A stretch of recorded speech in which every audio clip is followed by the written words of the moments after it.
स्वागत है आप सभी का स्पीड एंड लव के एपिसोड नंबर 3 में।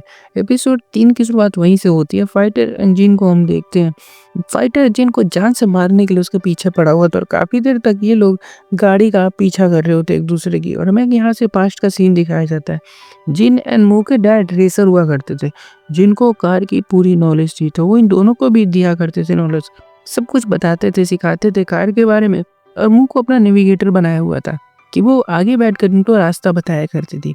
वही चीज़ प्रेजेंट में अब जिन इसको फ़ोन देकर कह रहा होता है, एक लोकेशन लगाकर कि बस मुझे बताती रहना कि मुझे कहाँ पर टर्न लेना है। और मुझ इसको रास्ता बता रही होती है। और जल्दी से जिन यहाँ से भाग निकलता है। यहाँ से निकलकर वो एक कार रेस में पहुँच गया होता है, जहाँ पर 3 कार रेस कर रही होती है। और अब इसने भी ज्वाइन कर लिया होता है और जैसे तैसे करके ये जीत भी जाता है। और फिर कार से बाहर आते हैं। जिन ने मुँह को बोल रखा होता है कि अपना मुँह बंद रखना, किसी से बोलना मत कुछ बाहर। रेस ओनर बोलता है कि अरे जिन, तुम यहाँ पर कैसे आ गए? तुमने तो रेस में आने से मना कर दिया था। जिन बोलता है मैं तो यहाँ पर गलती से आ गया था, लेकिन अब जीत चुका हूँ। तभी मुँह जिन के पास आ गई होती है। रेस ओनर बोलता है कि अरे बाहर का यहाँ कोई अलाउ नहीं, तुम्हें पता नहीं है क्या? क्यों लेकर आए हो तुम इसको? जिन मुँह को पकड़ कर बोलता है ये मेरी गर्लफ्रेंड है, बाहर वाली कोई नहीं है। ये सुन के मुँह को मचा आ गया होता है।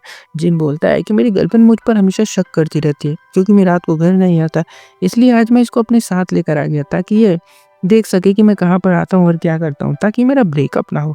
रेस ओनर बोलता है कि क्या तुमने भी गर्लफ्रेंड बना ली है? तो काफ़ी अनबिलीवेबल सा लगता है, लेकिन ठीक है, अगर बना ली है तो ये पैसे लो और यहाँ से निकल जाओ, घर पे जाकर करो जो करना है तुम लोगों को। और वो दिखने में काफ़ी सुंदर होती है, इसलिए सारी लड़कियाँ इसकी तारीफ कर रही होती हैं वहाँ की। इतने में दूसरा रेसर आ गया होता है और कहता है कि ये लड़की कितने की, इसका प्राइस क्या, इसको मैं खरीदना चाहता हूँ अपनी नेविगेटर बनाने के लिए। जिन बोलता है ये बेचने के लिए नहीं है। और मुंह को इतने में ठंडी लगने लग गई होती है। जिन आकर बोलता है कि मुझे जोर के हक कर लो। और दोनों दूसरे को पकड़ लेते हैं जोरदार तरीके से। सब इनको ही देख रहे होते हैं और खुश हो रहे होते हैं। जिन फिर इसको अपनी कार में बैठाकर अपने साथ लेकर जाने लग गया। कुछ तो लाकर कार को रोक देता है और जीते हुए पैसे दिखाकर कहता है कि ये देखो, ये पैसा है और मैं इसके लिए ये सब करता हूँ।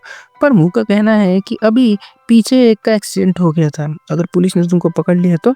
जिन बोलता है कि रोज ऐसे 100 एक्सीडेंट होते हैं सिटी के अंदर, वैसे भी रोड पर कोई कैमरे भी नहीं लगे हैं। मुंह बोलती है पर पैसे के लिए तुम ये सब क्यों कर रहे हो? कल को तुम्हारा एक्सीडेंट हो गया, तुम मर गए तो क्या होगा?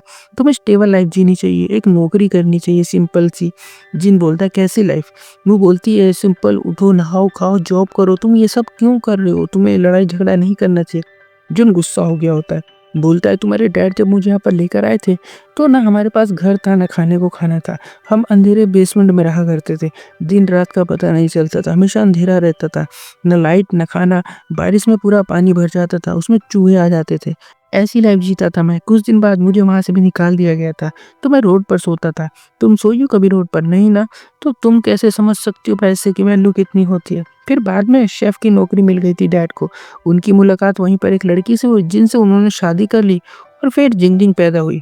डैड ने मेहनत की और अपनी एक दुकान भी खोली थी, लेकिन उससे हमारा कुछ भी नहीं हो पाता था। स्कूल फीस भरने के भी पैसे नहीं होते थे। फीस स्लिप लेकर मैं डोर के बाहर खड़ा रहता था। इतनी हिम्मत नहीं थी कि मैं पैसे मांग सकूं डैड से, इसलिए मैंने स्कूल भी छोड़ दिया। और तुम बोलती हो कि पैसे इंपॉर्टेंट नहीं होते। जिंगजी को हर्ट की प्रॉब्लम है, उसकी सर्जरी के लिए पैसे चाहिए, हमारे पास बिल्कुल भी पैसे नहीं है। ये सब दुख सुन के मुंह रोने लग गई होती है। जिन बोलता है कि तुम्हारे डैड ने मुझे गरीबी में भी पाला है, लेकिन कभी अबैंडन नहीं किया, तो मैं उनको कैसे छोड़ सकता हूँ? मुंह बोली ये सारी चीज़ें मेरी मुंह को पता है। जिन बोलता है क्या फ़ायदा उनको बताकर, उनका डाइवोर्स हो चुका है, तो वो उनकी अलग लाइफ है और मेरे पास पैसा कमाने का बस यही एक तरीका है, और अगर मैं मर भी जाता हूँ तो किसी को क्या ही फ़र्क पड़ेगा। मुँह बोलते हैं मुझे फ़र्क पड़ेगा, मैं तुम्हारा ख्याल रखूँगी, मैं हूँ ना तुम्हारे लिए। तुम्हें आना चाहिए था वहाँ पर मुझसे मिलने के लिए, हम एक अच्छी लाइफ जीते। तुम मेरी मोम से हेट करते हो, मैं ये बात भी जानती। तभी घर से कॉल आ गई होती है, इनको घर पर बुला रही होती है मोम। मोम इसको बोलती है कि पहले प्रॉमिस करो कि तुम जॉब करोगे तभी मैं घर जाऊंगी। जिन बोलता है ओके तुम मत जाओ, और यहीं पर लेट गया होता है। मुँह ने कहा कि हमें अपने घर चलना चाहिए। जिन बोलता है कौन सा अपना घर? मुँह बोलती है जहाँ पर हम बचपन में रहा करते थे, वो चाइना वाला घर। जिन बोलता है तुम तो कनाडा जाने वाली हो ना? मुँह बोलती कि नहीं, मैं तुम्हारे साथ उसी घर में रहूंगी, मैं कहीं कनाडा नहीं जा रही हूँ। मैं नौकरी करूंगी, तुम्हारा ख्याल रखूंगी, तुम्हें पढ़ाऊंगी, तुम अपनी स्टडी भी कंप्लीट कर सकते हो, मैं हूँ ना। और इसका हाथ पकड़ कर कहती है कि प्लीज ब्रदर मेरे ऊपर भरोसा करो। इधर नाना के डैड अपने फाइटर को मार पीट रहे होते हैं, क्योंकि ये जिन को मार नहीं पाया है, और कहते हैं अगली बार जा और उसको मार करा। ऐसी ही कुछ देर हो गई होती है और पता चलता है कि मुंह की मोम अपने बॉयफ्रेंड के साथ थाईलैंड आ गई होती है। मुँह को लेने के लिए, इसलिए अब इनको जाना होगा।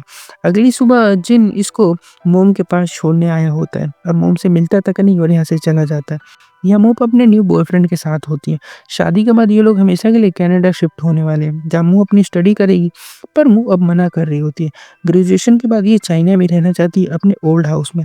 मोम उस घर को बेच रही होती है। मुँह ने कहा कि नहीं, उसको मत बेचो।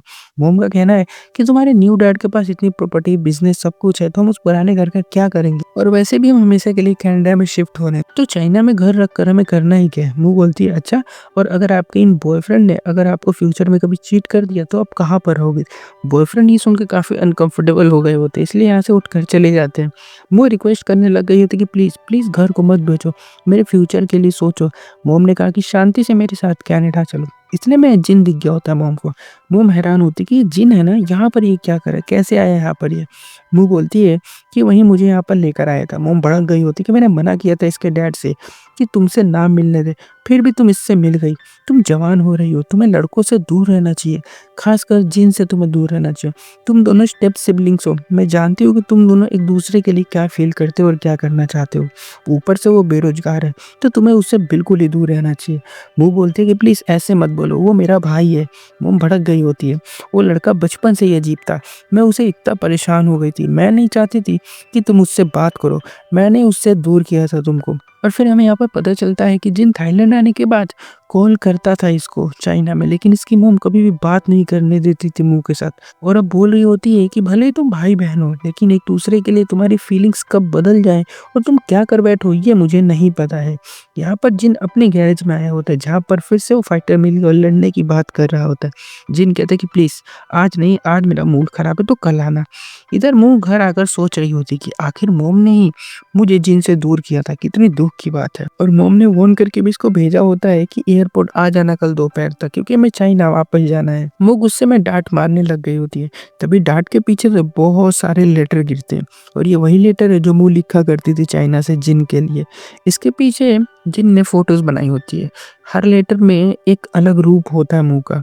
जब ये लेटर मिलता था तो उस टाइम मुँह कैसी लगती होगी, कितनी बड़ी होगी, कैसी दिखती होगी, वही सोचकर जिन ने इस पर फ़ोटो बनाया था, जिसको देखकर मुँह बहुत ज़्यादा रोने लग गई होती है। इसको देखकर मुँह रोने लग गई होती है। वो किस भी करती है लेटर्स को और सोच रही होती है कि ये तो मुझे याद करता था, लेकिन मेरी मम्मी थी जिन्होंने मुझे कभी इससे बात नहीं करने दी। और यहाँ रोते-रोते ही एपिसोड 3 खत्म हो गया होता है। एपिसोड 4 हम कल देखेंगे और मुझे लगता है कि ये लोग चाइना चले जाएँगे और वहाँ पर इनकी लाइफ़ में क्या हुआ, क्या नहीं, ये तो मैं अगले एपिसोड में पता चलेगा। हालाँकि वो भी अभी तक देखा नहीं है मैंने, लेकिन ना उसमें मज़ा बहुत आया क्योंकि एपिसोड बहुत ज़्यादा इंटरेस्टिंग है इसकी और हाँ, छोटे-छोटे ही, ज़्यादा बड़े नहीं हैं इसके एपिसोड। तो मिलता हूँ उसके साथ, चैनल को ज़रूर सब्सक्राइब कर देना उसको देखने के लिए और वीडियो को भी लाइक कर देना। तब तक के लिए बाय।